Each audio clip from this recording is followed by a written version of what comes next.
نحمده ونسلم ونصلي على رسوله الكريم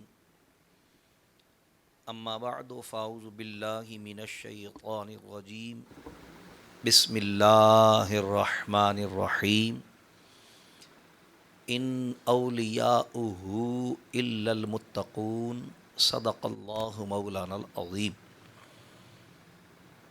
ببرکت ان اللہ وملائکتہ یصلون علی النبی یا ایہا الذین آمنوا صلوا علیہ وسلموا تسلیما اللہم صل علی سیدنا و مولانا محمد وعلی آل و اصحاب سیدنا و مولانا محمد معدن الجود والکرم وعلیہ و اصحابہ وبارک وسلم صلاۃ و سلام علیک یا سیدی یا رسول اللہ وعلی آلک و اصحابک یا حبیب اللہ صلی اللہ علیہ وسلم۔ انتہائی مختصر حمد و صلات کے بعد اللہ تبارک و تعالیٰ کا بے پناہ شکر اور احسان، انتہائی کرم اور انعام کہ اس نے ہم جیسے گناہ گاروں، سیاہ کاروں، خطا کاروں، بے عمل اور نکمے بندوں کو اس کار خیر کی توفیق مرحمت فرمائی کہ اس کی مقدس کتاب کا مبارک درس سننے اور سنانے کی نیت سے یہاں جمع ہے۔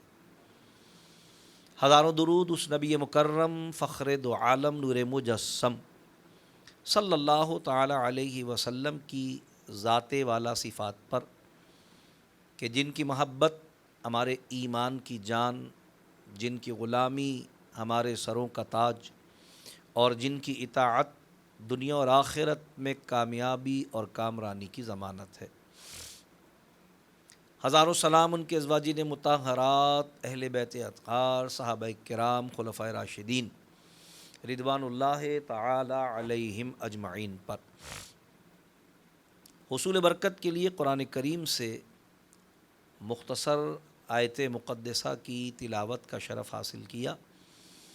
اس سے پہلے کہ تلاوت کردہ آیہ قرآنیہ کے تحت گفتگو عرض کی جائے، اللہ تعالیٰ سے دعا ہے کہ وہ اپنے پیارے حبیب لبیب نبی کریم رؤوف الرحیم علیہ افضل الصلاۃ و تسلیم کے صدقہ و طفیل مجھ گناہ گار کو حق کہنے کی توفیق عطا فرمائے۔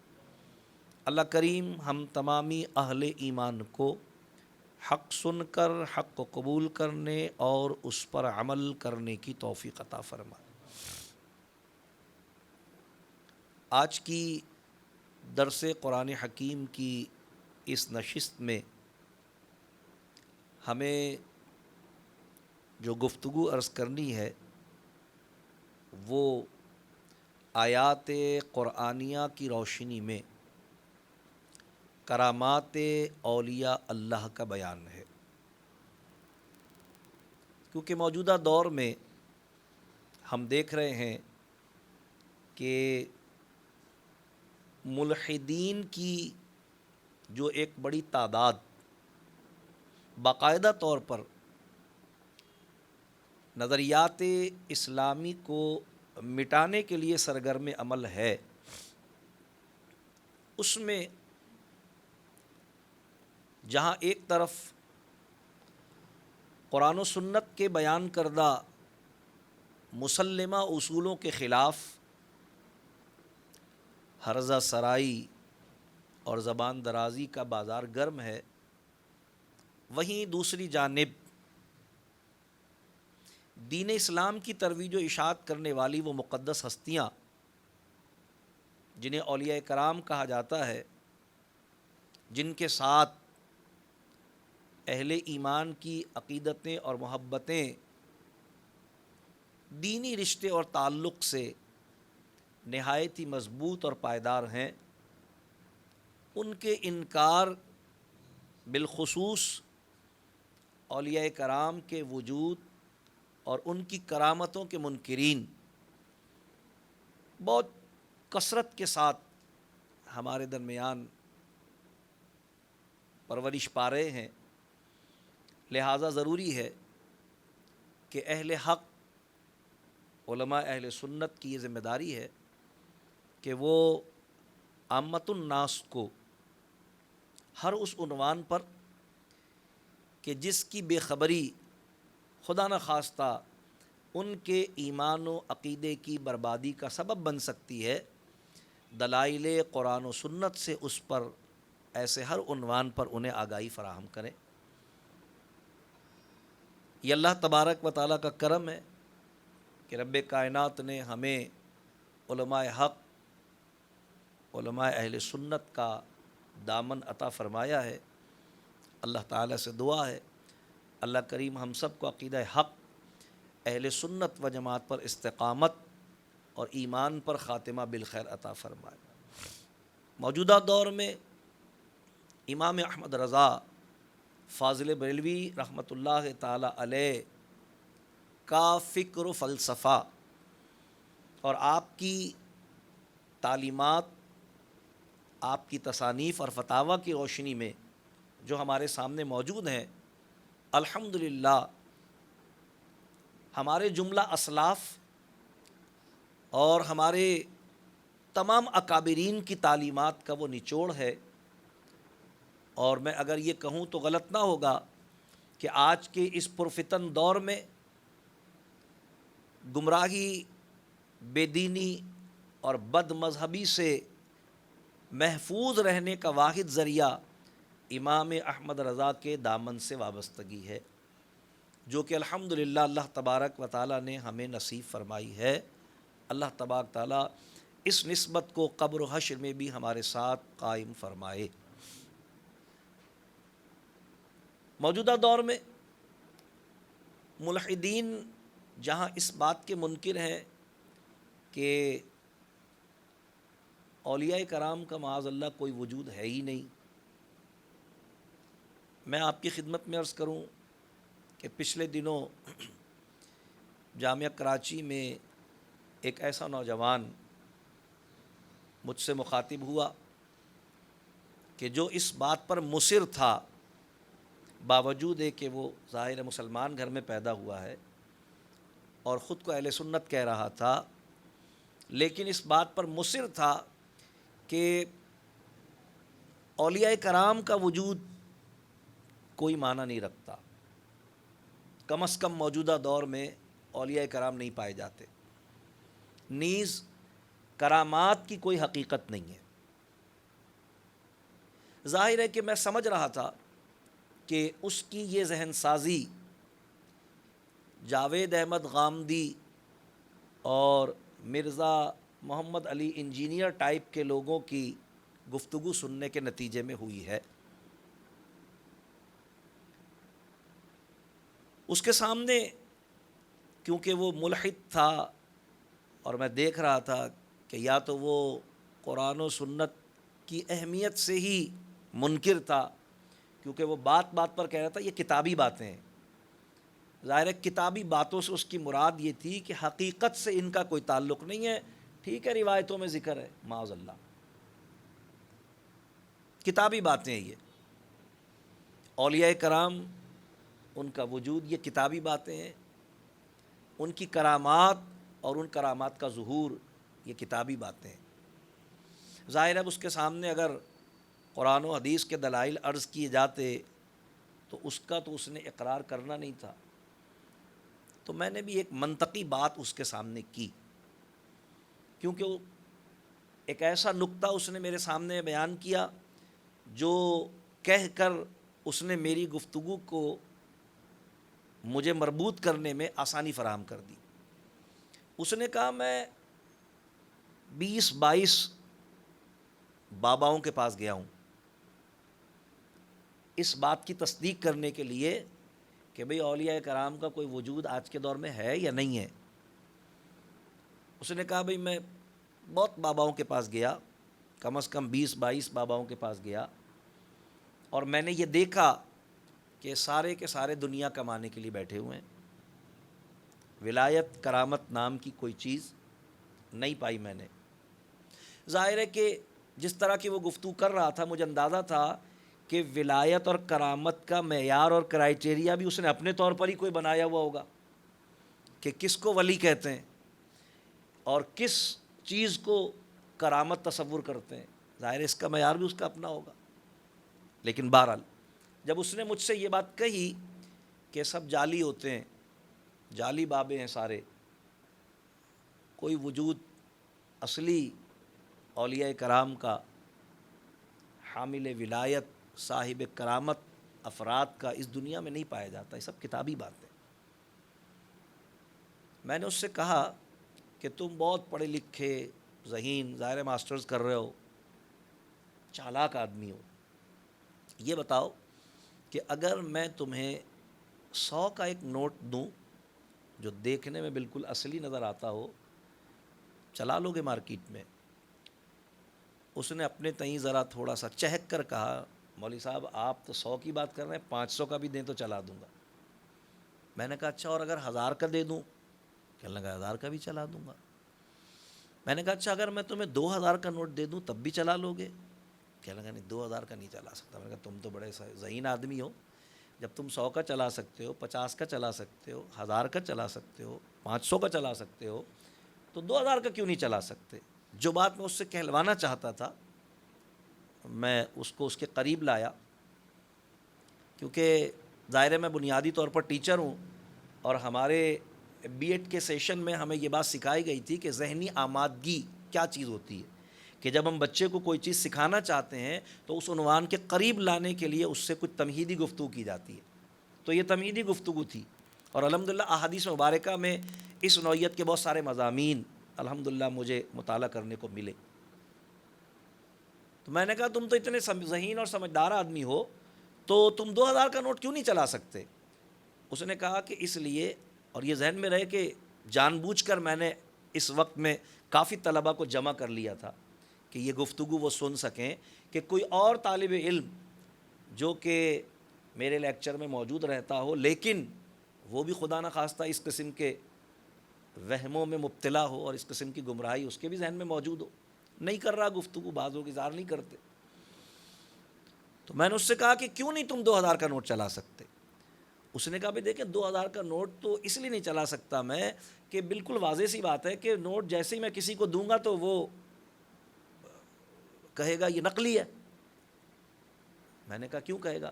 کہا اس لیے کہ 2000 کا اصلی نوٹ ہوتا ہی نہیں ہے، خالی 2000 کا فیگر ہی دیکھ کے وہ کہے گا بھی یہ تو نوٹ نقلی ہے.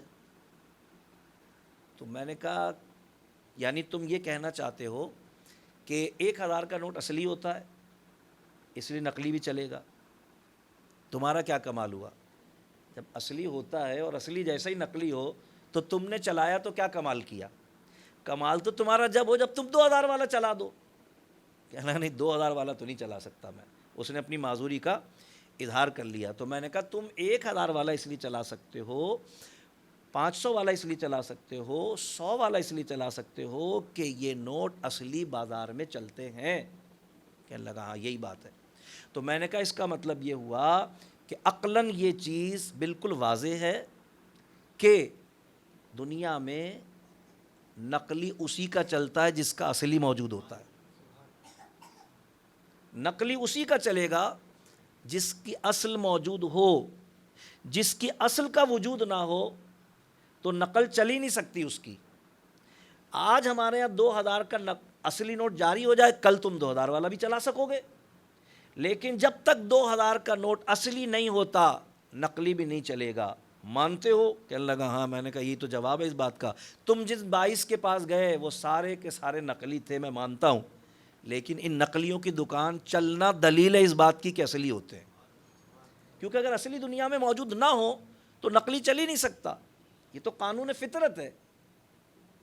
عقلاً یہ بات محال ہے کہ کسی چیز کی اصل نہ ہو اور اس کی نقل سامنے آ جائے. دنیا میں لوگوں نے خدائی کے بھی دعوے کیے اس لیے کہ سچا خدا ہے. دنیا میں لوگوں نے نبوت اور رسالت کے بھی دعوے کیے اس لیے کہ سچے نبی ہوئے. تو دنیا میں جب خدائی کے دعوے کر سکتے ہیں لوگ، جب نبوت اور رسالت کے دعوے کر سکتے ہیں لوگ، تو اگر ولایت کے دعوے کریں تو اس میں حیرت کی کیا بات ہے؟ پھر حیرت کی کوئی بات نہیں ہے کہ اگر وہ دنیا کمانے بیٹھے ہیں اور انہوں نے گیٹ اپ لیا ہے ولی کا بزرگ کا، پیر کا، شیخ کا، مرشد کا، تو یہ کوئی حیرت کی بات نہیں ہے، لیکن اس گیٹ اپ کا مارکیٹ میں رن کرنا یہ دلیل ہے اس بات کی کہ اس کا اصل بھی موجود ہے۔ اس بات پر الحمدللہ وہ لاجواب ہو گیا، کیونکہ یہ ایک فطری قانون تھا نا جو اس نے ہی بیان کیا تھا، اس سے ہی پوچھا تھا میں نے۔ تو بات تو یہ ہے کہ الحمدللہ ہمارا عقیدہ ہے کہ اولیاء کرام اللہ تبارک تعالیٰ کے وہ محبوب بندے ہیں جو صاحب ایمان ہونے کے ساتھ ساتھ تقوی اور پرہیزگاری کی معراج کو پا لیتے ہیں۔ قرآن کی جو آیت مبارکہ میں نے پڑھی اس میں اللہ تعالیٰ فرما رہا ہے ان اولیاؤہ الا المتقون، بے شک اللہ کے دوست وہی ہیں جو صاحبان تقوی ہیں۔ یہ بات ہو رہی ہے اہل ایمان میں سے اللہ کے محبوب اور پیارے اور دوست بندے کی، ورنہ اہل ایمان تو سارے اللہ کے پیارے ہیں، لیکن ان میں سے اللہ کا دوست کون ہے؟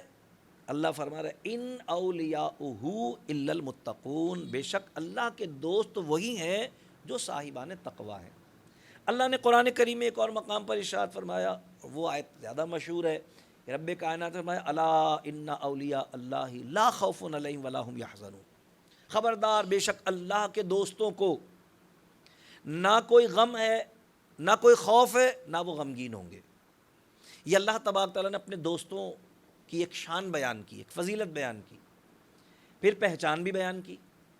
فرمایا کہ اگر کوئی یہ سوچے کہ بھئی یہ کون لوگ ہیں کہ جن کو اللہ نے اپنی دوستی کا اعزاز عطا فرمایا ہے اور اس کے نتیجے میں انہیں بے خوفی اور بے غمی کی صفت عطا فرمائی ہے کہ ان کے وہ بے خوف بھی ہیں اور بے غم بھی ہیں، یہ اوصاف ان میں پیدا کر دی اللہ نے اپنی دوستی کی برکت سے۔ تو یہ کون لوگ ہیں؟ جب ہمارے ذہن میں خیال آیا تو فوراً اللہ تعالیٰ نے ارشاد فرمایا الذین آمنوا وکانوا یتقون، فوراً وضاحت کر دی کہ یہ وہ لوگ ہیں جو ایمان میں بھی درجہ کمال رکھتے ہیں اور تقوی اور پرہیزگاری کی بھی اعلیٰ ترین منازل پر فائز ہیں۔ یعنی اس میں یہ وضاحت کر دی گئی کہ نہ تو کوئی بد عقیدہ اللہ کا ولی ہو سکتا ہے اور نہ ہی کوئی فاسق و فاجر بد عمل اللہ کا ولی ہو سکتا ہے۔ یعنی اللہ کا ولی ہونے کے لیے جہاں صحیح العقیدہ اہل سنت و جماعت ہونا شرط ہے، وہیں صاحب تقوی و پرہیزگار ہونا بھی شرط ہے۔ الذین آمنوا وکانوا یتقون، اللہ تعالیٰ نے فرمایا کہ وہ جو ایمان میں بھی درجہ کمال رکھتے ہیں اور تقوی میں بھی اعلیٰ منزل پر فائز ہیں، یہ اللہ تبارک تعالیٰ کے دوست ہیں۔ اللہ تبارک و تعالیٰ نے ان کے لیے قرآن میں فرمایا لہم البشریٰ فی الحیات الدنیا وفی الآخرہ، یہ وہ خوش نصیب ہیں، ظاہر ہے اللہ کی دوستی کا اعزاز ان کو مل چکا اللہ کی طرف سے۔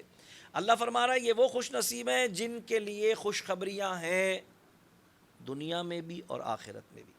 لہم البشریٰ فی الحیات الدنیا وفی الآخرہ، یہ وہ لوگ ہیں جن کے لیے خوشخبریاں ہیں دنیا کی زندگی میں بھی اور آخرت کی زندگی میں بھی، یعنی قبر و حشر میں بھی اللہ نے انہیں بشارتیں عطا فرمائی ہیں اور دنیا کی زندگی میں بھی اللہ نے انہیں بشارتیں عطا فرمائی ہیں۔ علماء کرام فرماتے ہیں کہ یہاں بشارت سے مراد کرامت ہی ہے، یعنی اللہ تبارک و تعالیٰ نے اپنے دوستوں کو جو شرف دوستی عطا فرمایا ہے اس کی سند بصورت کرامت عطا فرمائی،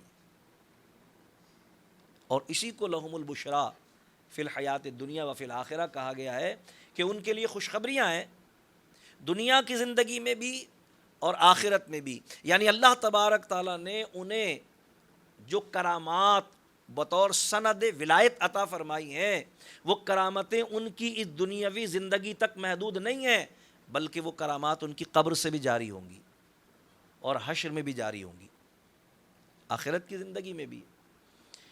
تو اللہ تبارک و تعالیٰ نے جس طرح انبیاء کرام علیہم الصلاۃ والسلام کو منتخب فرمایا اپنی بارگاہ سے عطائے نبوت و رسالت کے لیے، اور اس نعمت کے عطا کرنے پر بطور سند انہیں معجزہ عطا فرمایا. ہر نبی کو اللہ نے کوئی نہ کوئی معجزہ عطا فرمایا. معجزہ نبی کی نبوت کی سند ہوتا ہے. تو جس طرح معجزہ نبی کی نبوت کی سند ہوتا ہے کہ وہ بتا سکے کہ میں اللہ کا نبی ہوں، دلیل اس کی یہ ہے. اسی طرح اللہ تبارک و تعالی اپنے ولیوں کو ولایت کی سند کے طور پر کرامت عطا فرماتا ہے. اور وہ کرامت سند ہوتی ہے اس بات کی کہ وہ اللہ تبارک و تعالیٰ کی بارگاہ میں اعزاز رکھتے ہیں. کیونکہ کرامت لفظ جو بنا ہے وہ کرم سے بنا ہے کہ اللہ تبارک تعالیٰ کا ایسا خاص کرم جو اوروں سے مختلف اللہ نے اس پر کیا ہے، اور وہ کرم ایسا ہے کہ اس کے سبب سے، یعنی اس کرم کے سبب سے اللہ کی عطا سے وہ اس لائق ہے کہ دوسروں پر کرم اور مہربانی کر سکے. قرآن کریم نے خود بھی مختلف اولیاء کرام کی کرامتوں کا ذکر فرمایا. مثال کے طور پر قرآن کریم نے سورہ نمل شریف میں حضرت سلیمان علیہ السلام کے وزیر، ان کے شاگرد جو کہ رشتے میں ان کے بھتیجے بھی تھے، آصف بن برقیہ کی کرامت کا ذکر کیا ہے. کیا ہے معاملہ؟ معاملہ یہ ہے کہ حضرت سلیمان علیہ السلام، قرآن نے جو بیان کیا کہ اپنا دربار لگائے ہوئے ہیں، میں اس کی تلخیص بیان کر رہا ہوں، اپنا دربار لگائے ہوئے ہیں. اور آپ نے جب دربار پر نظر ڈالی، آپ کے دربار میں جنات، فرشتے، انسان اور جانور سب ہوتے تھے.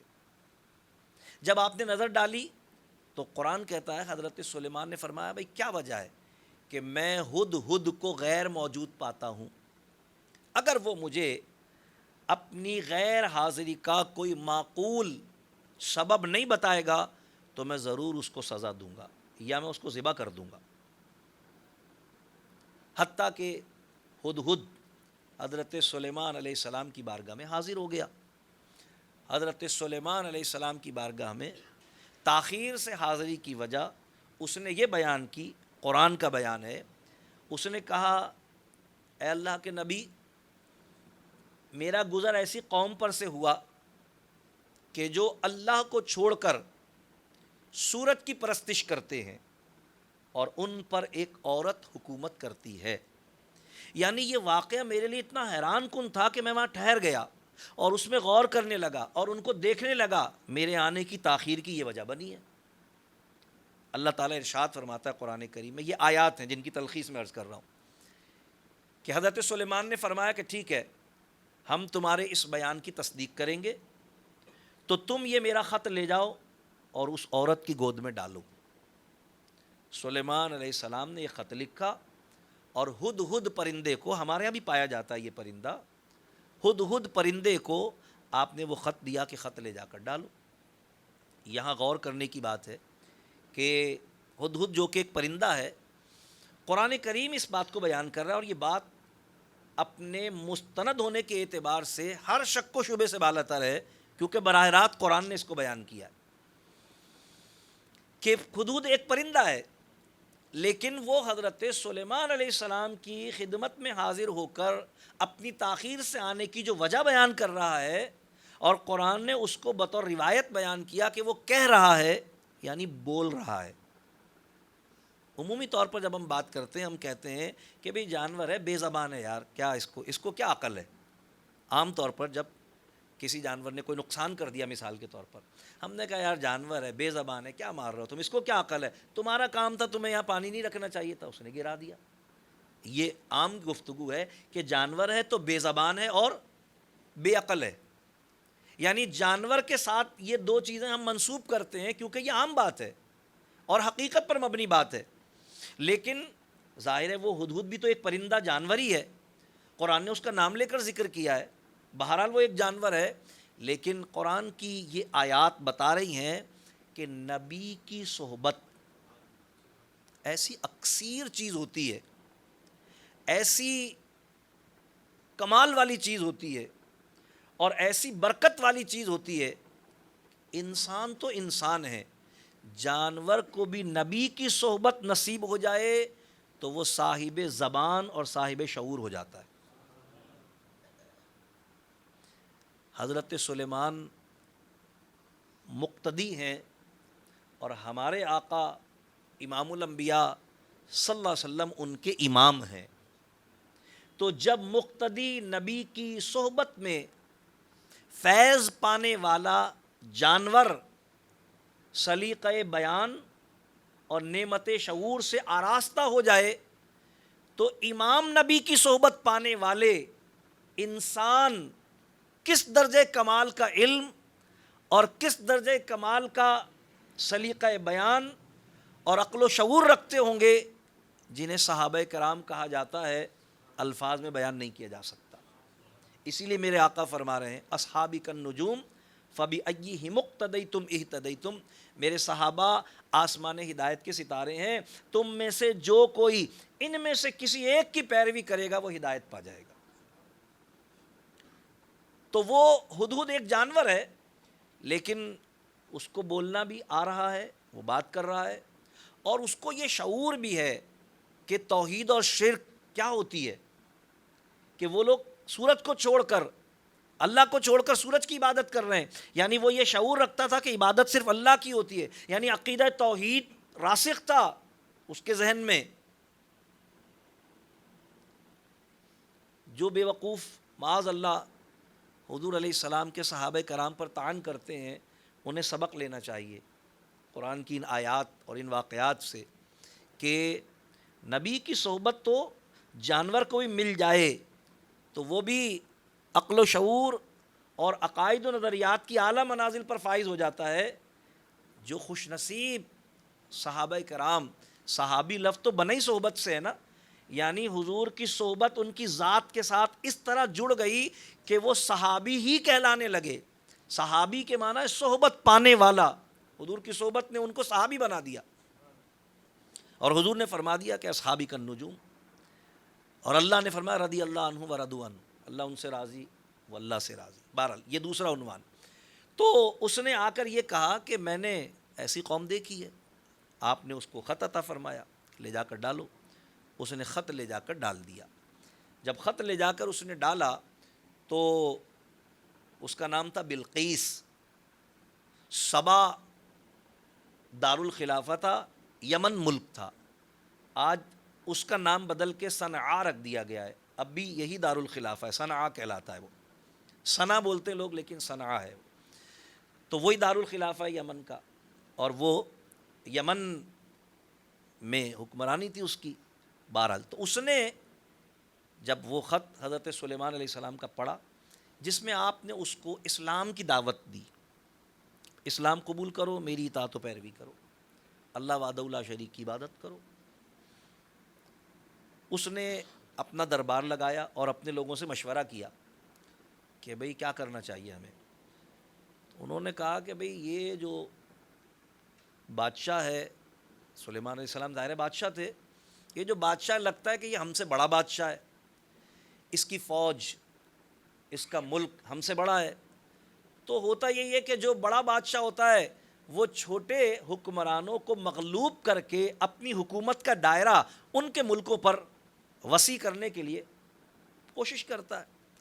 تو اس لیے وہ ہم سے کہہ رہا ہے، تو ہم یوں تو ہار نہیں ماننے والے ہیں. اگر تم لڑنے کا کہو تو تمہیں پتہ ہے ہم کیسے لڑاکو ہیں، یہ قرآن بیان کر رہا ہے. انہوں نے کہا کہ اگر تم لڑنے کا کہو تو تم جانتی ہو ہم کیسے لڑاکو ہیں، لیکن اگر تم کچھ اور فیصلہ کرو تو جو فیصلہ تمہارا ہوگا ہم اس پہ عمل کریں گے. وہ سمجھدار تھی، ذہین تھی. اس نے کہا کہ جو بڑے بادشاہ ہوتے ہیں اور جو گھمنڈی حکمران ہوتے ہیں، جب وہ ان کی بات کوئی نہ مانے اور ان کی اطاعت اختیار نہ کرے اور وہ فوج کشی کر دیں تو پھر وہ ہلاک کر دیتے ہیں، برباد کر دیتے ہیں ملکوں کو. تو کیوں نہ ہم یہ دیکھنے کے لیے کہ وہ دنیا ہی کے طلبگار ہیں، ہمارے ملک پر ہی قبضہ چاہتے ہیں اور ہمیں ہی زیر کرنا چاہتے ہیں اور ہمارے مال و دولت کا خود مالک ہی بننا چاہتے ہیں، یا واقعی یہ کوئی دین ہے جس کی دعوت وہ ہمیں پیش کر رہے ہیں. یہ دیکھنے کے لیے ہم ان کی طرف نذرانہ بھیجیں گے۔ دوسرے الفاظ میں یوں کہہ لیں کہ بھئی ہم رشوت دیتے ہیں ان کو، اگر وہ مال کا حریص ہے تو لے کے کہے گا بھی کچھ اور لاؤ، بس ہم مال دیتے رہیں گے، ہمارا کام چلتا رہے گا، ہماری حکومت قائم رہے گی، دیکھ لیتے ہیں۔ لہذا اس نے بہت زر و جواہر، سونا چاندی، بہت کچھ بھیجا بطور نذر کہ بھئی ہماری طرف سے یہ قبول کر لیں بجائے اس کے کہ ہم آپ کی اطاعت اور آپ کا دین قبول کریں۔ مفسرین کرام فرماتے ہیں حضرت سلیمان علیہ السلام نے اس سے دگنا مال و دولت، سونا چاندی، ہیرے جواہرات، اس سے دگنا انہی خادموں کے ساتھ لوٹا دیا اور کہا اس سے جا کر کہو کہ اس سے بہت زیادہ مجھے اس رب نے عطا فرمایا ہے جس کی عبادت اور جس پر ایمان کی میں تمہیں دعوت دے رہا ہوں۔ جب واپسی یہ معاملہ آ گیا اور اس کے سامنے بات واضح ہو گئی تو اس نے سمجھ لیا کہ بھئی اس کا مطلب مال و دولت کی وہ تو انہوں نے تو جتنا ہم نے بھیجا تھا اس سے دگنا بھیج دیا، اس کا مطلب واقعی ان کو مال و دولت نہیں چاہیے، ہمارے ملک پہ قبضہ نہیں چاہیے، ہم پر حاکمیت اور حکمرانی نہیں چاہیے، بلکہ واقعی وہ کسی سچے دین کی دعوت لے کر آئے ہیں اور مقصود ان کا یہی ہے کہ ہم ان کی اطاعت قبول کریں۔ تو چلو ٹھیک ہے، پھر اطاعت قبول کرنی چاہیے ہمیں۔ یعنی اس نے دل میں اسلام کی حقانیت کو قبول کر لیا اور قبول اسلام کے ارادے سے وہ اب بذات خود حضرت سلیمان علیہ السلام کی خدمت میں حاضر ہونے کے لیے وہاں سے چلی۔ جب وہ وہاں سے چلی، حضرت سلیمان علیہ السلام نے یہاں اس کے استقبال کا انتظام کروایا تاکہ اس پر اپنی بادشاہت اور اپنی نبوت و رسالت اور اپنے دین کی حقانیت اور مہمان نوازی سب کچھ ظاہر فرما دے۔ لہذا علماء فرماتے ہیں کہ 7 میل تک حضرت سلیمان علیہ السلام نے سونے کی اینٹوں کا فرش اس کے لیے بچھوایا اور بہت کچھ انتظام کیا آپ نے۔ جب وہ آنے لگی اور 7 میل کے اس فاصلے تک پہنچ گئی جہاں سے حضرت سلیمان علیہ السلام نے اس کے لیے سونے کی اینٹوں کا فرش بچھایا ہوا تھا، تو حضرت سلیمان علیہ السلام کے دل میں خیال آیا کہ یہ اسلام قبول کرنے کی نیت سے آ رہی ہے، اگر یہ اسلام قبول کر لیتی ہے تو اتنے بڑے ملک کی حکمران ہے، یقیناً ذہین عورت ہوگی، تو میں اس کی ذہانت کا ایک چھوٹا سا امتحان بھی لے لوں اور اگر یہ اس امتحان میں کامیاب ہوتی ہے تو پھر میں اس سے نکاح کر لوں گا۔ آپ نے دل میں ارادہ کر لیا اسلام تو قبول کر ہی رہی ہے، یہ میں اس سے نکاح کر لوں گا۔ لہذا حضرت سلیمان علیہ السلام نے اپنے درباریوں کو مخاطب کیا اور فرمایا کہ کون ہے تم میں سے جو ملکہ کے میرے محل تک پہنچنے سے پہلے 7 میل کا فاصلہ رہ گیا تھا، ظاہر ہے تھوڑا وقت لگنا تھا اور سارا سفر جو تھا وہ عام راستوں پر تھا، اب جو سفر تھا وہ خالص سونے کے فرش پر تھا جس میں کوئی دشواری نہیں ہونی تھی، ظاہر ہے بہت تیزی کے ساتھ وہ سفر طے ہونا تھا، بالکل ہموار راستہ تھا۔ تو کون ہے جو اس کے یہاں پہنچنے سے پہلے اس کا تخت مجھے لا کر پیش کر دے؟ تو قرآن کہتا ہے کہ ایک جن کھڑا ہوا، افریت من الجنی، ایک جن کھڑا ہوا، اس نے کہا انا آتیک بہی، میں آپ کو وہ تخت لا کر پیش کرتا ہوں۔ حضرت سلیمان نے اس سے پوچھا کہ کتنی دیر میں لاؤ گے؟ تو اس نے کہا کہ جتنی دیر میں آپ اپنا دربار برخاست کریں گے، حتی تقوم من مقامک، قرآن کے الفاظ یہ ہیں کہ جب تک جتنی دیر میں آپ اپنی جگہ سے کھڑے ہوں گے۔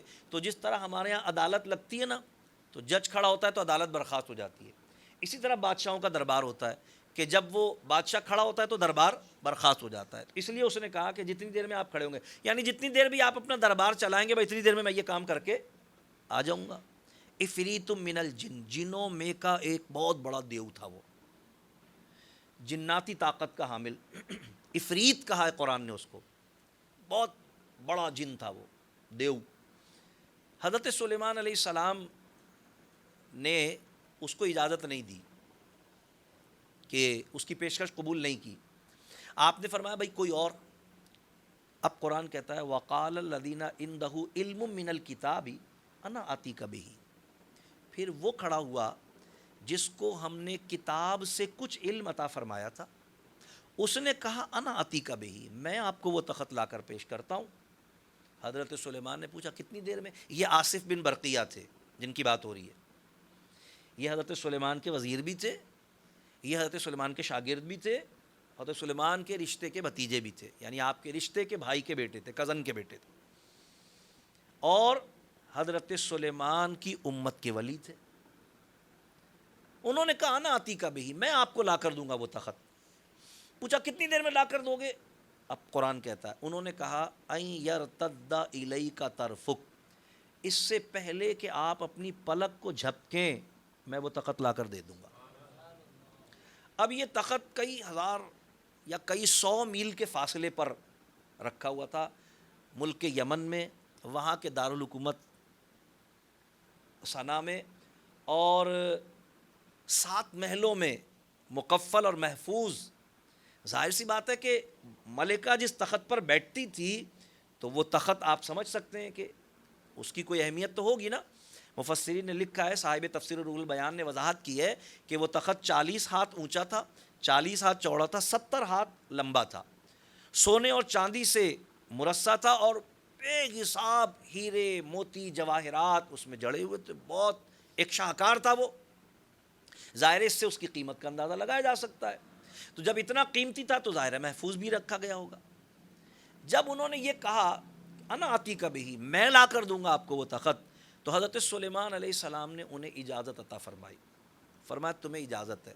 بس ان کے منہ سے یہ الفاظ نکلنے تھے کہ تمہیں اجازت ہے، تو کیونکہ اس نے کہا تھا نا پلک جھپکتے میں، تو بس جب یہ الفاظ ان کے منہ سے مکمل ہوئے تو تخت موجود تھا۔ حضرت سلیمان نے فرمایا، قرآن کہہ رہا ہے، تو سلیمان نے فرمایا ھذا من فضل ربی، یہ میرے رب کے فضل سے ہے۔ ہمارے یہاں تو لوگ رشوت کا مال کما کے گھر بناتے ہیں تو پیشانی پہ لکھتے ہیں ھذا من فضل ربی، لیکن یہ اس موقع پر ہے کہ حضرت سلیمان علیہ السلام نے فرمایا ھذا من فضل، یہ میرے رب کے فضل سے ہے۔ اب یہاں جو غور کرنے کی بات ہے وہ یہ ہے کہ کیا حضرت سلیمان علیہ السلام خود یہ تخت نہیں لا سکتے تھے؟ اللہ کے نبی تھے، خود لا سکتے تھے، نہیں لائے۔ کوئی حکمت تھی؟ یقیناً حکمت تھی۔ حضرت سلیمان علیہ السلام کو جب دیو جن نے پیشکش کی، افریت من الجن، بہت بڑا دیو، افریت کہتے ہیں ایسے بڑے وجود کو جو آنکھوں میں نہ سمائے، بہت بڑا جن تھا وہ، آپ نے اس کو بھی اجازت نہیں دی۔ آپ نے اجازت دی کس کو؟ آصف بن برقیہ کو، جو انسانوں میں سے تھے، آپ کے شاگرد تھے، آپ کی امت کے ولی تھے، اور یہ ولایت ان کی کس بنیاد پر تھی؟ اللہ فرما رہا ہے کہ وقال الذین علم من الکتاب، اس نے کہا جس کو ہم نے کتاب میں سے کچھ علم دیا تھا، اندہ علم من الکتاب، جس کے پاس کتاب کا کچھ علم تھا، تو حضرت آصف بن برقیہ کو آپ نے اجازت دی، اور جب وہ لے آئے تو فرمایا یہ میرے رب کے فضل سے ہے، تاکہ سمجھ میں آ جائے کہ نہ تو یہ میرا معجزہ ہے، میں تو نہیں لایا ہوں، میرا معجزہ نہیں ہے یہ، نہ یہ میں نے اس کو اجازت دی کہ جنات کو اللہ نے بڑی طاقت دی ہے، ظاہر ہے کہ وہ ان کا وجود آگ سے ہے، اللہ نے ان کو بڑی طاقتیں دی ہیں، ایسے بے شمار کام جو انسانوں کے لیے ناممکن ہوتے ہیں، جنوں کے لیے وہ معمولی ہوتے ہیں، مشکل نہیں، معمولی ہوتے ہیں، اللہ نے ان کو طاقت دی ہے۔ لیکن آپ نے ھذا من فضل ربی کہہ کر بتایا کہ میں نے اس کو بھی اجازت نہیں دی، میں نے آصف بن برقیہ سے منگوایا ہے یہ، اس لیے کہ اس کو اللہ کی کتاب کے علم سے حصہ ملا ہے، اس کتاب کے علم کی برکت سے اللہ نے اس کو اپنی دوستی کا اعزاز عطا فرمایا ہے، اور یہ سند اللہ کے ولی ہونے کی جو کرامت ہے جس کا یہ ظہور ہوا ہے، اس لیے فرمایا یہ میرے رب کی طرف سے ہے۔ اب حضرت آصف بن برقیہ نے حضرت سلیمان سے تو یہ پوچھا ہی نہیں کہ وہ تخت رکھا کہاں ہے۔ اگر وہاں پر ایک سے زیادہ تخت ہوں تو اس کی کوئی پہچان تو بتا دیجئے مجھے، کون سا والا لانا ہے؟ بھئی محل میں ایک سے زیادہ تخت بھی ہو سکتے ہیں، کچھ بھی نہیں پوچھا۔ کیوں کچھ نہیں پوچھا؟ اس لیے کہ وہ جو تھوڑا سا کتاب کا علم ان کو ملا ہوا تھا نا، وہ جو تھوڑا سا جس کے لیے قرآن کہہ رہا ہے علم من الکتاب، جنہیں کتاب سے کچھ علم دیا گیا تھا، وہ کیا تھا؟ انہوں نے براہ راست حضرت سلیمان علیہ السلام سے صحائف سلیمانی کے اسباق پڑھے تھے. حضرت سلیمان سے ان پر نازل ہونے والے صحیفوں میں سے بعض کا سبق انہوں نے یاد کیا تھا. حضرت سلیمان سے علم حاصل کیا تھا انہوں نے. اس کی برکت یہ ہوئی اللہ نے ان کو اپنا دوست بنا لیا. اسی لیے اہل سنت کا یہ عقیدہ ہے کہ جاہل اللہ کا ولی نہیں ہو سکتا. جاہل اللہ کا ولی نہیں ہو سکتا. ولایت اللہ تبارک تعالیٰ علم کی برکت سے عطا فرماتا ہے، کیونکہ ولایت ایک درجہ ہے، اور اللہ نے قرآن میں فرمایا ہے کہ اوت العلم درجات، ہم نے علم والوں کے درجے بلند کیے ہیں. حضور غوث اعظم رضی اللہ عنہ کے رتبے اور درجے کے متعلق بھی جب ان سے سوال کیا گیا تھا کہ یہ جو درجہ اور رتبہ اللہ نے آپ کو عطا فرمایا ہے یہ کس بنیاد پر عطا کیا، تو آپ قصیدہ غوثیہ شریف ختم قادر جب پڑھتے ہیں تو اس میں پڑھا جاتا ہے، جن احباب نے مطالعہ کیا ان کے علم میں ہے، آپ نے فرمایا درست علما حتی صرت قطبا، میں علم حاصل کرتا رہا یہاں تک کہ اللہ نے مجھے درجہ قطبیت عطا فرمایا. تو علم کی وجہ سے رتبے اور درجے ہوتے ہیں.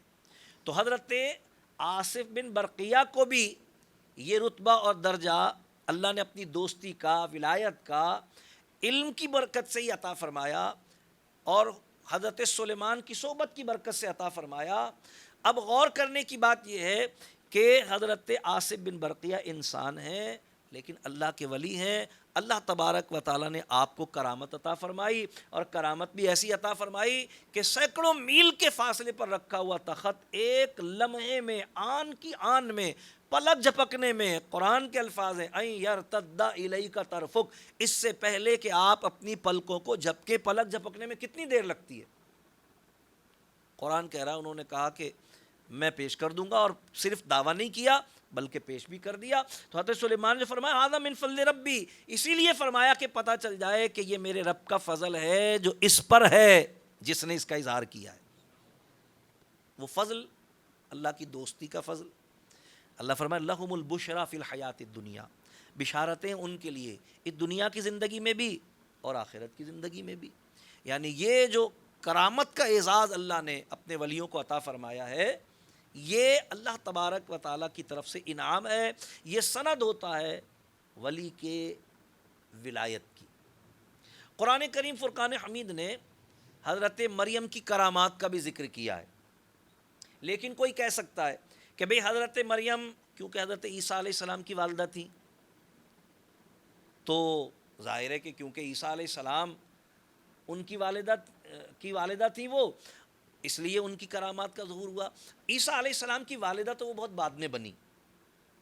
جب ان کی ولادت ہوئی اور یہ منت مانی گئی کہ میرے یہاں اولاد ہوگی تو میں بیت المقدس شریف کے لیے اس کو وقف کروں گی. حضرت عیسیٰ علیہ السلام کے نانا کا نام تھا عمران. انہوں نے منت مانی تھی کہ میرے یہاں اب جو اولاد ہوگی اللہ مجھے اولاد عطا فرما، جو اولاد ہوگی میں اسے بیت المقدس کی خدمت کے لیے وقف کروں گا. اللہ کی شان ہے کہ لڑکی پیدا ہوئی. انہوں نے کہا مولا یہ تو لڑکی پیدا ہوئی ہے، لیکن منت تو مان چکے تھے، لہذا منت کو پورا کیا اور لے جا کر بیت المقدس شریف میں. اب اس بات پر اختلاف ہوا کہ بھئی کون ان کی کفالت لے گا، یہ تو وقف ہے بیت المقدس کے لیے. تو حضرت زکریا علیہ السلام اللہ کے نبی ہیں، حضرت زکریا علیہ السلام کی کفالت میں آئیں حضرت مریم سلام اللہ تعالی علیہ. جب حضرت زکریا علیہ السلام آپ کو بیت المقدس شریف کے ایک حجرے میں چھوڑ کر جاتے ہیں اور جب آپ کی خبر گیری کے لیے آتے ہیں تو آپ کے پاس بے موسم کے پھل پاتے ہیں.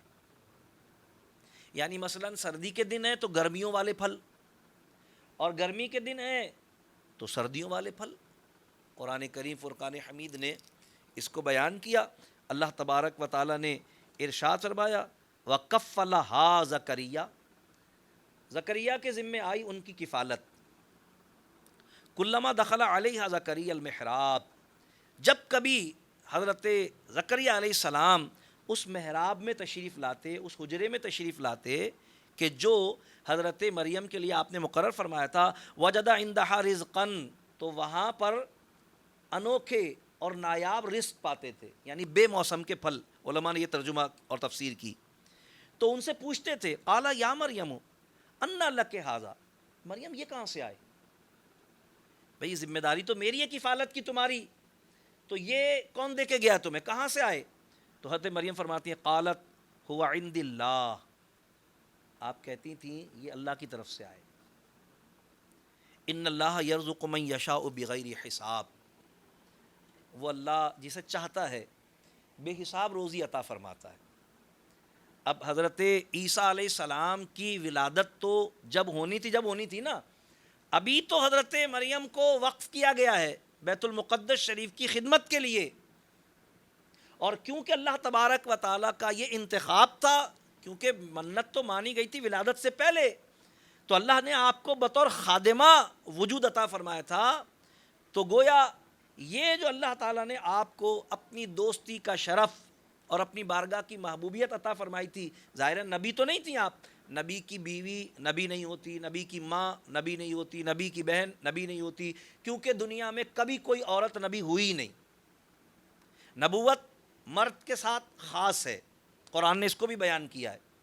تو حضرت مریم کو اللہ نے ولایت کے لیے ہی منتخب فرمایا تھا. تو فرما رہی ہیں کہ یہ میرے رب کی طرف سے، اللہ کی طرف سے. اور پھر وضاحت فرمائی. اب اس وضاحت کو آپ سنیں گے تو انشاءاللہ بڑے ایک روحانی کیفیت آپ کو پیدا ہوگی. آیت تو یہ ہم مٹھائی والے کی دکان پہ بھی لکھی ہوئی دیکھتے ہیں اور دودھ والے کی دکان پہ بھی لکھی ہوئی دیکھتے ہیں، ان اللہ یرزق من یشاء بغیر حساب، اور ترجمہ بھی اس کا لکھا ہوا دیکھتے ہیں آپ. لیکن آج اس آیت کے تناظر میں اس کے ترجمے پر غور کیجئے. آپ فرما رہی ہیں اللہ جسے چاہتا ہے بے حساب روزی عطا فرماتا ہے. ہم سمجھتے ہیں کہ یہ چاہنا بمانا منشا اور مرضی ہے، یعنی اللہ کی مرضی جسے چاہے بے حساب عطا فرمائے، یہی سمجھتے ہیں نا ہم.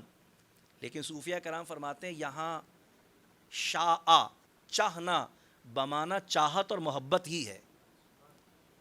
تو ترجمہ کیا بنے گا؟ اللہ جسے چاہتا ہے، یعنی اللہ جس سے محبت کرتا ہے اسے بے حساب روزی عطا فرماتا ہے. وہ بے حساب روزی کیسی ہوتی ہے؟ وہ بے حساب روزی ایسی ہوتی ہے کہ داتا صاحب خود قبر میں چلے گئے، دسترخوان ان کا آج تک طے نہیں ہوا ہے. خواجہ صاحب خود قبر میں چلے گئے، دسترخوان ان کا آج تک طے نہیں ہوا ہے. یہ جو بے حساب روزی ہے نا، میں نے آپ کو عرض کیا کہ اللہ تبارک و تعالیٰ جب ان پر کرم فرماتا ہے، ان کو کرامت عطا فرماتا ہے، یہ لفظ کرم سے بنی ہے، تو یہ کرم ایسا ہوتا ہے کہ وہ خود کرم تقسیم کرنے والے ہو جاتے ہیں. لہذا حضرت زکریا ان کو کفالت میں لیے ہوئے تھے، لیکن خود زکریا علیہ السلام ان کے ساتھ تناول فرماتے تھے، کیونکہ وہ نعمتیں جو ان کے پاس ہوتی تھی وہ زکریا علیہ السلام نہیں لے کر آتے تھے ان کے پاس، وہ تو موسمی چیزیں لاتے تھے. قرآن نے اس کو بیان کیا اور اس کا ذکر کیا. اسی طرح جب حضرت عیسیٰ علیہ السلام کی ولادت کا وقت آیا تو حضرت مریم سلام اللہ تعالیٰ علیہا کے وجود میں جب تبدیلی ہوئی، اور ظاہر ہے کہ آپ کو آ رہی تھی تو آپ کو خوف پیدا ہوا کہ بھئی یہ تو معاملہ عجیب ہو گیا ہے، لوگ اعتراض کریں گے.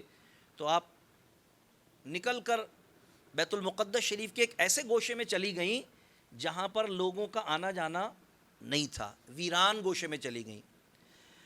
کھجور کے خشک درخت کے تنے کے ساتھ ایک کھو بنی ہوئی تھی، آپ نے اس میں پناہ لے لی، وہاں چلی گئیں. غمزدہ رہتی تھیں، کیا ہوگا، کیسے ہوگا، یہ کیا معاملہ ہے. ظاہر ہے سب کچھ غیر فطری ہو رہا تھا، دنیا کے معمول اور دستور سے ہٹ کر ہو رہا تھا. بے باپ کا بچہ جنم دینے والی تھیں آپ. جب ولادت کا وقت آیا نا تو بہت شدید ظاہر تکلیف اور اذیت جو ہوتی ہے عورت کو، اس میں آپ مبتلا ہوئیں اور خوف کی کیفیت آپ پر تھی.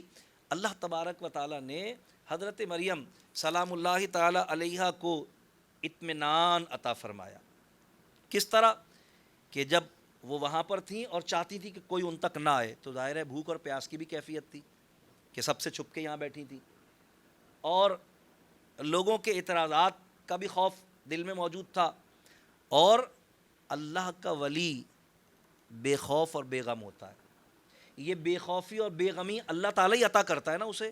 اللہ نے ان کو بے خوف اور بے غم کیا. کس طریقے سے؟ قرآن کہتا ہے وَهُزِّي إِلَيْكِ بِجِذْعِ النَّخْلَةِ تُسَاقِطْ عَلَيْكَ رَطْبًا جَنِيًّا.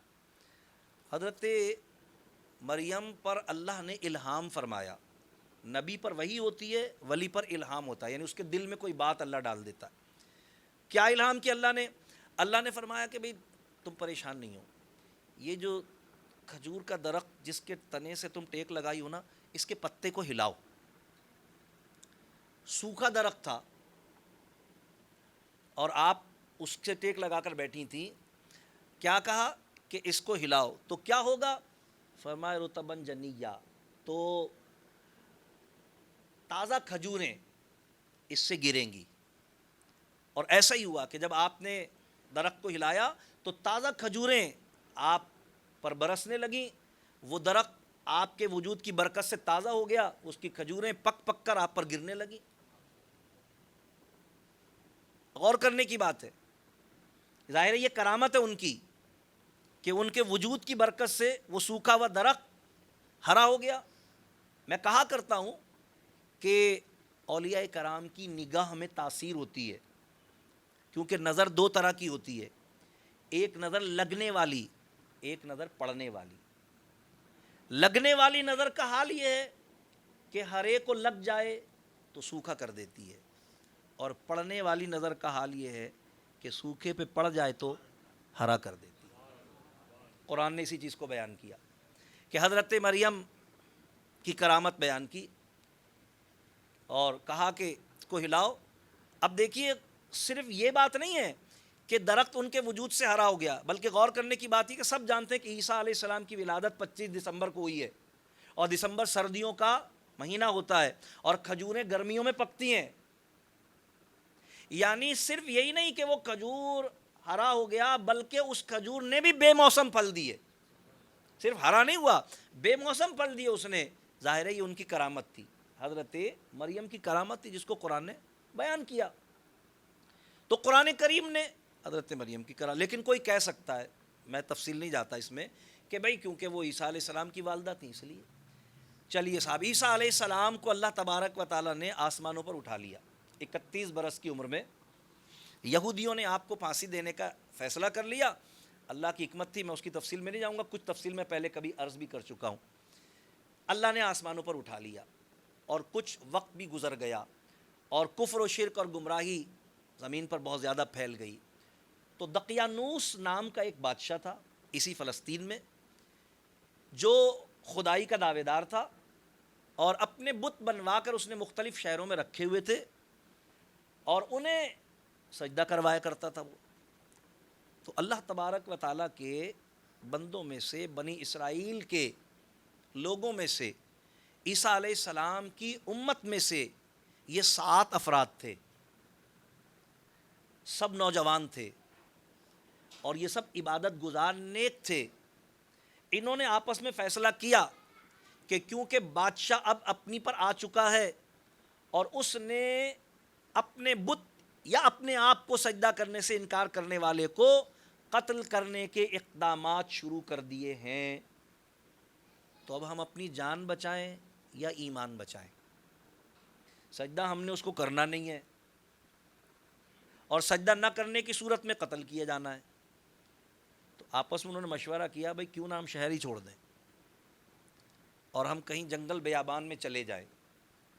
لہذا انہوں نے، شہر کا نام تھا شہر افسوس، اس کو ترک کر دیا اور جنگل کے کنارے پر چلے گئے. اللہ تعالیٰ نے سورہ کہف شریف میں ان کا ذکر کیا. اللہ فرماتا اصحاب الکہف والرقیم کانوا من آیاتنا عجبا. یہ جو جنگل کے کنارے غار کے دہانے والے اصحاب ہیں، فرمایا یہ ہماری نشانیوں میں سے عجیب نشانی ہے. اللہ تعالیٰ نے فرمایا یہ ہماری نشانیوں میں سے عجیب نشانی ہے. کیا اللہ نے ان کو اپنی نشانی بنایا. کس طرح بنایا کہ وہ غار میں شہر سے نکل کے ایک غار میں پناہ گزین ہونے کے ارادے سے چلے. جب وہ چلے نا تو ایک کتا بھی ان کے پیچھے پیچھے چلا. کوئی کتا پالا ہوا ہوگا انہوں نے, وہ کتا بھی. اب انہوں نے کہا بھائی یہ کتے کی وجہ سے کہیں ہم کسی مشکل میں نہ پڑیں. انہوں نے اس کو بھگانے کی بہت کوشش کی, لیکن اس کتے نے ان کو چھوڑا نہیں, وہ ان کے ساتھ ہی ساتھ رہا. یہاں تک کہ جب وہ غار میں داخل ہو گئے, ظاہر ہے وہ اپنا ایمان بچانے کے لیے غار میں پناہ گزین ہوئے تھے کہ ہم یہاں چھپے رہیں گے, جب صورتحال کچھ بدلے گی تو پھر شہر میں اور آبادی میں جائیں گے ہم. اللہ تبارک و تعالیٰ کی شان کہ اللہ تبارک و تعالیٰ نے, ظاہر ہے وہ تھکے ہوئے تھے, وہاں جا کر وہ آرام کرنے کی نیت سے لیٹے. اللہ تبارک و تعالیٰ نے ان پر نیند کا ایسا غلبہ کیا کہ قرآن کہتا ہے وہ 300 برس تک سوتے رہے. سورہ کہف آپ نے پڑھی ہے. جب وہ بیدار ہوئے تو ایک نے دوسرے سے پوچھا کہ ہم یہاں کتنی دیر ٹھہرے ہوں گے؟ اس نے کہا یومن او بعد یوم, یا تو ایک دن ٹھہرے یا دن کا کچھ حصہ ٹھہرے. اب ان کو بھوک کا احساس ہوا بیدار ہونے کے بعد, لیکن یہ جو 300 برس گزرے اس میں نہ تو ان کے ناخن ایسے بڑے کہ بے ضابطہ ہو جاتے, نہ ان کے بال بے ترتیب ہوئے, نہ ان کے وجود کو دھول مٹی کیڑے مکوڑوں نے خراب کیا, نہ اس 300 سال کے عرصے میں ان کو بھوک اور پیاس لگی. بھائی سردی کی لمبی رات ہو, رات کو بھوک بھی لگ جاتی ہے, دو ایک دفعہ پیشاب کے لیے بھی اٹھنا پڑ جاتا ہے. نہ انہیں پیشاب پخانے کی حاجت ہوئی, نہ انہیں بھوک پیاس لگی, نہ انہیں کیڑے مکوڑوں نے. مریض اگر بستر پر بہت دیر لیٹا رہے نا, بیڈ سول کہتے ہیں میڈیکل کی زبان میں اس کو, بستری زخم ہو جاتے ہیں اس کو. وہ لیٹے رہے, کچھ بھی نہیں ہوا. یہ سب کچھ ان کی کرامت ہے.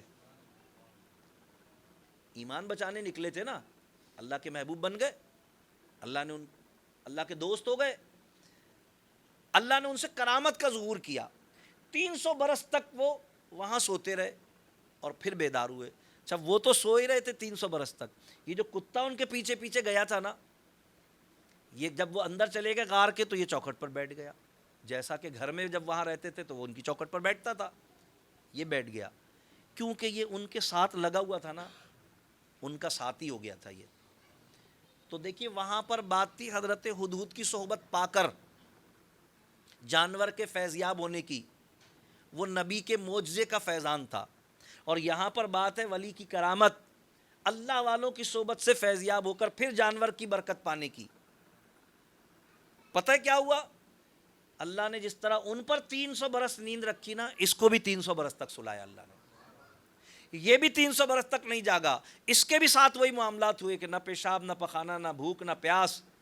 قرآن کہتا ہے اللہ نے سورج کو حکم دیا کہ جب گزرے تو ان سے بچ کر گزرے, کیونکہ سوتے ہوئے کی نیند سورج کی دھوپ پڑنے سے بے چین ہو جاتا ہے, مضطرب ہو جاتا ہے, اٹھ کر بیٹھ جاتا ہے.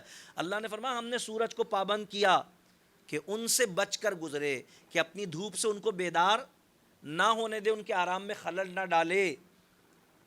300 برس کے بعد یہ بیدار ہوئے. اب یہ افراد 300 برس کے بعد بیدار ہوئے, یہ ان کی کرامت ہے. لیکن یہ کتا یہ تو اللہ کا ولی نہیں ہے نا, لیکن اللہ نے تو اس سے بھی کرامت کا ظہور کروا دیا. یعنی جو کچھ معاملات ان سے بطور کرامت ظاہر ہوئے, وہ سارے معاملات کتے کے ساتھ بھی ہوئے.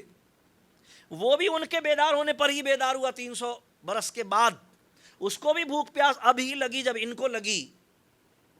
تو پتہ چلا کہ اللہ والا تو اللہ والا ہوتا ہے, ولی تو ہوتا ہی صاحب کرامت ہے, لیکن ولی کے ساتھ جو لگ جائے پھر بھلے وہ کتا ہی کیوں نہ ہو, وہ بھی برکت پاتا ہے. اور پتہ ہے کتنی برکت پاتا ہے؟ میں آپ کی خدمت میں عرض کروں کہ اگر ہم مطلق کتا بولیں نا, ہمارے اردو زبان میں بطور گالی استعمال کیا جاتا ہے. بچے ایک دوسرے کو کتا کمینہ بول دیں تو جھگڑا ہو جاتا ہے, بھائی اس نے گالی دی ہے مجھے, کیا بولا بھائی؟ اس نے بولا مجھے کتا. ایسا ہی ہوتا ہے نا بھائی. لیکن قرآن کیا کہتا ہے؟ وَقَلْبُهُمْ بَاسِطٌ ذِرَاعَيْهِ بِالْوَصِيدِ. اللہ فرماتا ہے اور ان کا کتا جو غار کے دہانے اپنے پنجے پھیلائے بیٹھا ہے. اللہ نے قرآن میں اس کتے کا بھی ذکر کیا. جس طرح حضرت سلیمان کی برکت سے ہدہد کا ذکر آیا قرآن میں, اور اس کے واقعے کو قرآن نے بیان کیا. اسی طرح اصحاب کہف کی برکت سے اس کا ذکر آیا، کتے کا. اب کتا ہمارے یہاں احکام شریعت میں ایک ناپاک جانور مانا جاتا ہے کہ اس کا لعاب لگ جائے تو ناپاک ہے. اس کا نام بطور گالی سمجھا جاتا ہے، لیکن قربان جائیے اللہ تعالیٰ کیا فرما رہا ہے، وَكَلْبُهُمْ، اور ان کا کتا. پتہ چلا محض کتا ہونا کچھ اور ہے اور کسی کا کتا ہونا کچھ اور ہے. یہ جو ہم کی ضمیر لگی ہوئی نا، جو لوگ تھوڑی بہت عربی جانتے ہیں انہیں پتہ ہے یہ ضمیر کہلاتی ہے، جمع کی ضمیر ہے. اور ان کا کتا اشارہ اصحاب کہف کی طرف ہے، بات کتے کی جا رہی ہے. اللہ فرما رہا ہے اور ان کا کتا، یعنی محض کتا نہیں، ان کا کتا. پتہ چلا یہ ہم دنیا میں بھی دیکھتے ہیں نا کہ جب کتا مار مہم چلتی ہے نا تو جو گاڑی آتی ہے حکومت کی وہ گلاب جامن میں یا کسی چیز میں زہر والے کیپسول رکھتی ہے اور کتوں کے آگے رکھتی ہے، لیکن کسی کتے کے گلے میں پٹا ڈالا ہونا تو وہ اس کو باقاعدہ طور پر پکڑتے ہیں، روکتے ہیں اور کہتے ہیں بھئی یہ کس کا، اس کو لے جاؤ بھئی، کہیں ایسا نہ ہو غلطی سے یہ کھا لے. یعنی اس کو وہ بچاتے ہیں، اس کو نہیں مارتے وہ، بلکہ اس کو بچاتے ہیں، کیونکہ ان کو پتہ ہے کہ یہ جس کے گلے میں پٹا ڈالا ہے نا یہ پالتو ہے اور باقی فالتو ہے. یہ باقی جتنے ہیں یہ فالتو ہیں، یہ پالتو ہے، اور جو پالتو ہوتا ہے نا وہ بچ جاتا ہے. تو قرآن کہتا ہے وَكَلْبُهُمْ بَاسِطٌ ذِرَاعِهِ بِالْوَصِيدِ، اور ان کا کتا جو غار کے دیے. اللہ نے اس کتے کا ذکر کیا قرآن میں. تو دنیاوی کتوں کا تو معاملہ یہ ہے کہ وہ ناپاک بھی مانا جاتا ہے، اس کا نام بھی گالی ہوتا ہے، لیکن یہ کتا وہ ہے جس کا نام لیے بغیر نماز تراویح مکمل نہیں ہو سکتی. بھائی نہیں ہوگی نا، اگر یہ آیت چھوڑ دے تو نماز تراویح مکمل نہیں ہوگی. اور آپ نے سن رکھا ہے کہ قرآن کی ایک آیت چھوڑیں، ایک حرف پر 10 نیکیاں ہیں. سن رکھا ہے نا آپ نے، قرآن کے ایک حرف پڑھنے پر 10 نیکیاں ہیں. اب آپ سوچئے وَقَلْبُهُمْ 6 حروف ہیں، واو کاف لام با ہا میم. وَقَلْبُهُمْ 6 الفاظ بنے، 6 الفاظ بنے. تو آپ سوچ رہے ہوں گے کہ 60 نیکیاں. جی نہیں، 60 نیکیاں نہیں ہیں، یہ 6 کم 6 6 2 6 18 180 نیکیاں ہیں. پتہ ہے کیسے؟ سبحان اللہ، یہ بھی بڑی ایمان افروز بات ہے. حضور علیہ السلام نے جب یہ فرمایا نا کہ جو شخص قرآن کا ایک حرف پڑھے گا اسے 10 نیکیاں ملیں گی، تو حضور نے یہ نہیں فرمایا جو قرآن کا ایک حرف لکھے گا اسے 10 نیکیاں ملیں گی. حکیم کا کلام بھی حکمت پر مبنی ہوتا ہے. پتہ ہے کیوں؟ اس لیے کہ جب ہم لکھتے ہیں نا الف تو صرف الف ہی لکھتے ہیں، لیکن جب ہم بولتے ہیں نا الف تو الف لام اور فے بولتے ہیں. یعنی جب ہم تلفظ بولتے ہیں نا تو اس میں 3 حرف ادا کرتے ہیں، ہم الف 3 حرف ادا کرتے ہیں. اور حضور فرما رہے ہیں کہ الف ایک حرف ہے، لام ایک حرف ہے، میم ایک حرف ہے، تاکہ پتہ چل جائے کہ یہ بولنے کی بات ہو رہی ہے، لکھنے کی بات نہیں. اور حضور فرما رہے ہیں کہ من یقرأ، جس نے بھی پڑھا، جس نے بھی بولا، تلفظ کیا، اس کا پروناؤنسیشن ادا کیا اس نے. اور جب ہم تلفظ ادا کرتے ہیں تو 3 حرف ادا کرتے ہیں. تو پتہ چلا کہ حضور جب فرما رہے ہیں نا کہ الف 10 نیکی، تو الف کی 30 نیکی ہے، کیونکہ بولنے پر ہر حرف کی 10 نیکی ہے، اور بولنے میں 3 حرف بولے جاتے ہیں. تو اب آپ سوچئے کہ جب ہم صرف اتنا لفظ پڑھتے ہیں نا وَقَلْبُهُمْ، اور ان کا کتا، صرف اتنا لفظ پڑھتے ہیں ہم خالی، اور ان کا کتا کہنے میں 180 نیکیاں ملتی ہیں. تو جن کی چوکھٹ پہ بیٹھنے والے کتے کا نام لینے میں اتنی برکت ہو، خود چوکھٹ کتنی برکت والی ہوگی، اور جن کی وجہ سے چوکھٹ کی عزت ہے وہ خود کتنی برکت والے ہوں گے. بھئی ایسا ہی ہے نا. اور جن کی غلامی کی وجہ سے ان کو یہ اعزاز ملا ہے وہ کیسی برکت والے ہوں گے. قرآن کہتے وَقَلْبُهُمْ، صرف اتنا کہیں وَقَلْبُهُمْ تو 180 نیکیاں. کتے کے ذکر کی بات ہو رہی ہے تو خود ولی کا صاحب کرامت ہونا، یہ کتا کرامت والا ہو گیا نا کہ اس کے ذکر پر نیکیاں مل رہی ہیں. تو جن کے کتے کا ذکر کرنے پر نیکیاں مل رہی ہیں، جن کی چوکھٹ پر بیٹھنے والے کا ذکر کرنے کا یہ حال ہے تو پھر اس چوکھٹ کا کیا حال ہوگا جس نے اس کتے کو یہ عزت عطا کی، اور ان کا کیا حال ہوگا جن کی وجہ سے اس چوکھٹ کو یہ اعزاز ملا۔ یوں ہی تھوڑی اعلیٰ حضرت امام احمد رضا فاضل بریلوی رحمۃ اللہ علیہ فرما رہے ہیں کہ تجھ سے در، در سے سگ، سگ سے ہے مجھ کو نسبت۔ یا رسول اللہ، یا غوث اعظم رضی اللہ عنہ، آپ کے وجود سے، آپ کے دربار، آپ کے در، آپ کے دروازے، آپ کی چوکھٹ کو عزت ہے۔ تجھ سے در، در سے سگ، اور آپ کے در کے اعزاز کی وجہ سے اس در پر آنے والے ہر کتے کو فضیلت ہے۔ سگ فارسی زبان میں کتے کو کہتے ہیں۔ تجھ سے در، در سے سگ، آپ سے آپ کی چوکھٹ کو، اور آپ کی چوکھٹ سے آپ کی چوکھٹ پہ آنے والے کتے کو شرف اور اعزاز ہے۔ تجھ سے در، در سے سگ، سگ سے مجھ کو نسبت۔ فرماتے ہیں میرے لیے تو یہی بات اعزاز کی ہے کہ اس کتے کے ساتھ بھی میری کوئی نسبت ہو جائے۔ تجھ سے در، در سے سگ، سگ سے ہے مجھ کو نسبت، میری گردن میں بھی ہے دور کا ڈورا تیرا۔ ماتے دور کی نسبت ہی صحیح کہ آپ سے آپ کے در کو، در سے کتے کو، اس سے مجھے نسبت ہے، دور کی نسبت ہی صحیح مگر نسبت تو پھر آپ سے ہی جڑ رہی ہے۔ فرماتے ہیں یہ اعزاز بڑا ہے، کیوں؟ فرماتے ہیں اس نشانی کے جو سگ ہیں نہیں مارے جاتے۔ ابھی میں نے بتایا نا پٹا گلا ہوتا۔ فرماتے ہیں اس نشانی کے جو سگ ہیں نہیں مارے جاتے، تو دعا کرتے ہیں کہ حشر تک میرے گلے میں رہے پٹا تیرا۔ یا غوث اعظم حشر تک ایک پٹا میرے گلے میں رہے، تاکہ جب قیامت کے دن اللہ تبارک و تعالیٰ کے سپاہی فالتوؤں کو مارنے پہ ڈیوٹی پہ لگیں اور اٹھا کر جہنم میں ڈالیں تو میں پالتو ان کی نظر میں آ جاؤں، اس پٹے کی وجہ سے جو آپ کی غلامی کا میرے گلے میں ڈلا ہے۔ اور جو پالتو ہوتا ہے وہ بچ جاتا ہے۔ تو اولیاء کرام، ان کا وجود بھی حق ہے، ان کی کرامات بھی حق ہیں۔ اور اب آخری بات میں یہ کہہ کر اپنی گفتگو ختم کروں گا کہ یہ اور دوسرے کرامات، بزرگوں کی کرامات، اولیاء کرام کی جو کہ دوسرے نبیوں کی امتوں کے ہوئے قرآن نے بیان کی، ابھی میں نے اس میں سے چند آپ کے سامنے ذکر کی۔ تو حضور علیہ السلام کی امت تو سارے نبیوں کی امتوں سے افضل ہے۔ اللہ نے فرمایا کنتم خیر امتن، تم ہی سب سے بہترین امت ہو۔ اس آیت کی تفسیر میں علماء نے لکھا ہے کہ حضور علیہ السلام کا ہر امتی، عام امتی، پچھلے ہر نبی کی امت کے عام امتی سے افضل ہے۔ اور اس قاعدے کے تحت حضور علیہ السلام کی امت کا عام ولی پچھلے تمام نبیوں میں سے کسی بھی امت کے عام ولی سے افضل ہے۔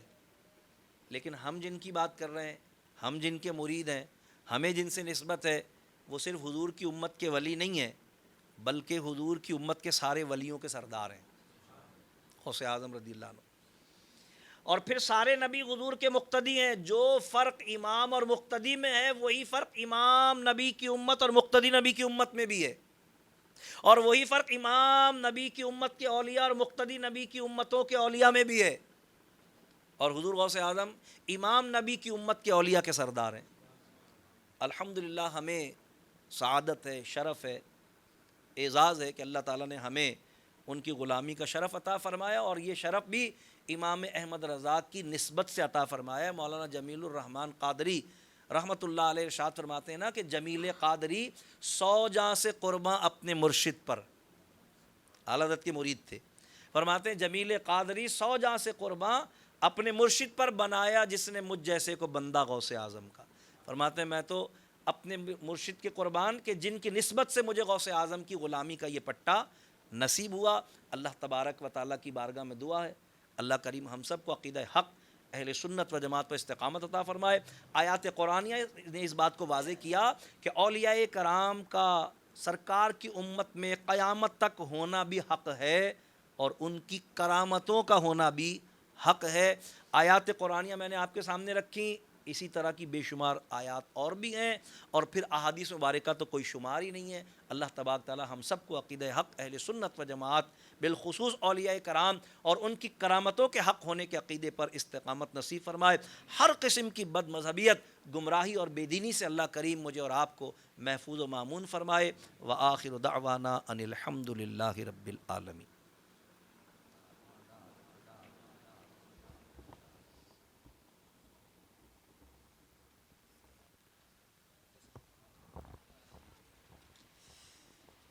خیر البشر پر لاکھوں